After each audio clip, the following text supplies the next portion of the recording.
Voici la deuxième vidéo de révision sur la Terre, une planète active. Alors, vous savez que la Terre est composée de différentes plaques. On va voir déjà dans un premier temps, c'est quoi les plaques tectoniques finalement. Alors, il faut savoir que la Terre est composée de différentes couches. On va regarder que les couches, on va dire les plus externes, celles qui composent la surface terrestre. Et comment on a pu savoir que cette planète était divisée en différentes couches? En fait, quand un séisme se produit, on peut mesurer la vitesse des ondes sismiques à l'intérieur de ces différentes couches. Et on a pu en différencier deux.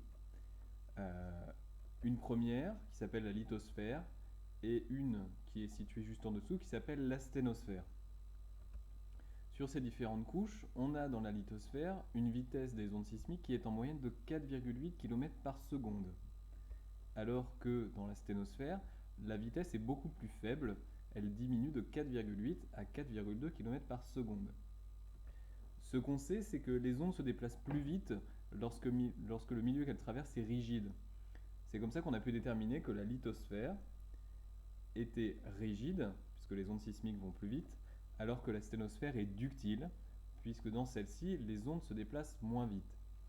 Ça a aussi permis d'expliquer pourquoi la lithosphère pouvait bouger par-dessus la sténosphère. Parce que comme la sténosphère est molle, elle est ductile, du coup ça permet à la lithosphère qui elle est rigide de glisser sur elle. Finalement, comment on a pu savoir qu'il y avait différentes plaques? Donc on sait que les plaques, ce sont donc des morceaux de lithosphère de la première couche terrestre, mais il y en a plusieurs de ces plaques. Et en fait, on a pu les délimiter grâce à la position des séismes et des volcans dans le monde. Et en fait, si on relie donc ces différents séismes et ces différents volcans, on peut démontrer qu'il existe différentes plaques.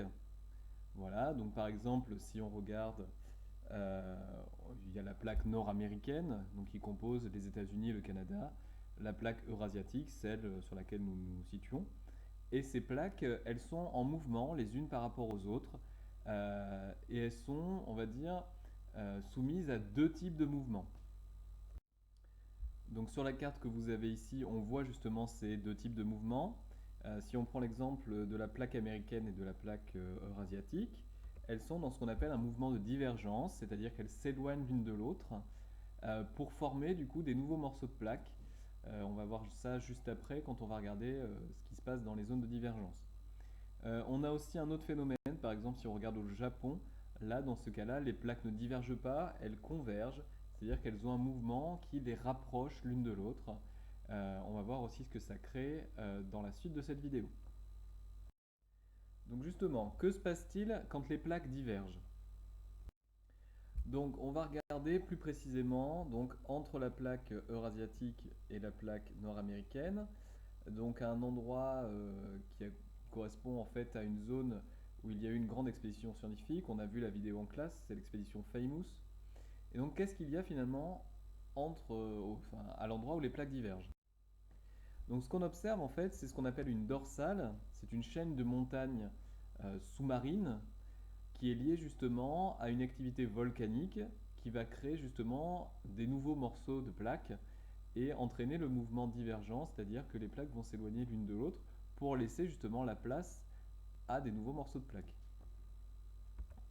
Donc cette dorsale, effectivement, elle est le symbole du mouvement de divergence. Si on regarde au milieu, donc on a des volcans sous-marins dans une partie qu'on appelle le rift, qui là est une chaîne de montagnes volcaniques, du coup. Enfin, c'est une chaîne de volcans plutôt. Et donc, ce sont des volcans qu'on dit effusifs, voilà, parce qu'ils produisent des coulées de lave, et ce sont eux qui vont être à l'origine de la lithosphère. Ce sont eux qui vont produire la lithosphère et du coup permettre l'agrandissement des plaques.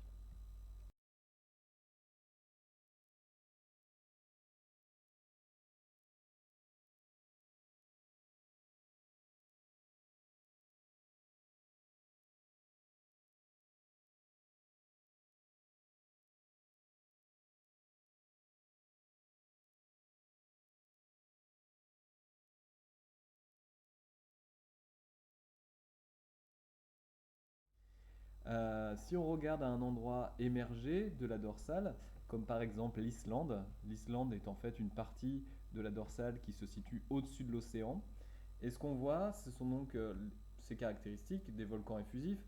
On a donc des coulées de lave, et cette coulée de lave, elle s'explique parce que le magma est fluide.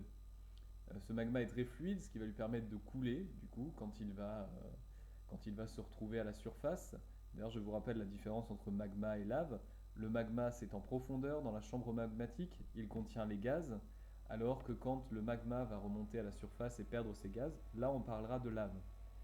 Donc ce sont des volcans qui ne sont pas très dangereux, puisque les coulées de lave avancent à une vitesse relativement faible. Par contre, ce sont des volcans qu'on retrouve donc uniquement au niveau des dorsales et qui ne posent pas potentiellement de danger. Maintenant, que se passe-t-il quand les plaques convergent?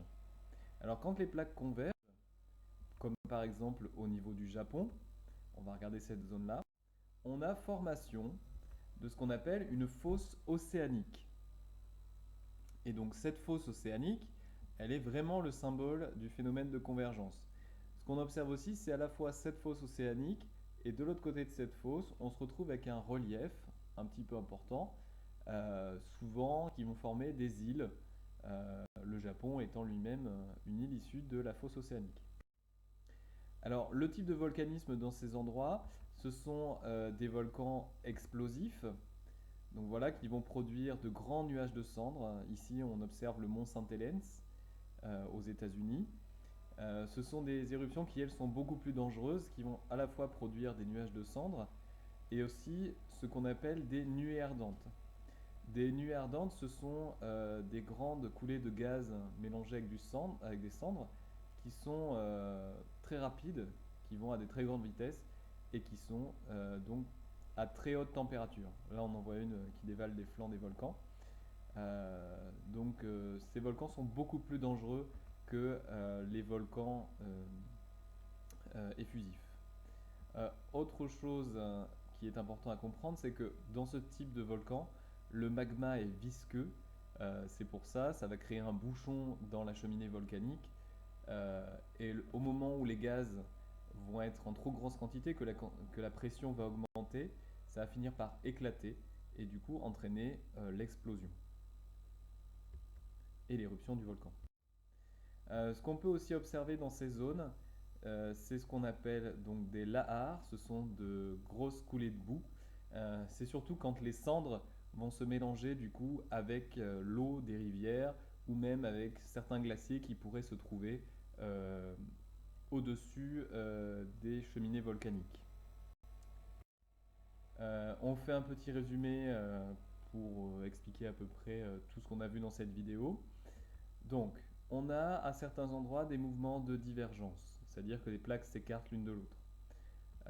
Le relief qui est associé, c'est la dorsale océanique, c'est la chaîne de montagnes volcaniques sous-marines, et donc ces volcans sont effusifs.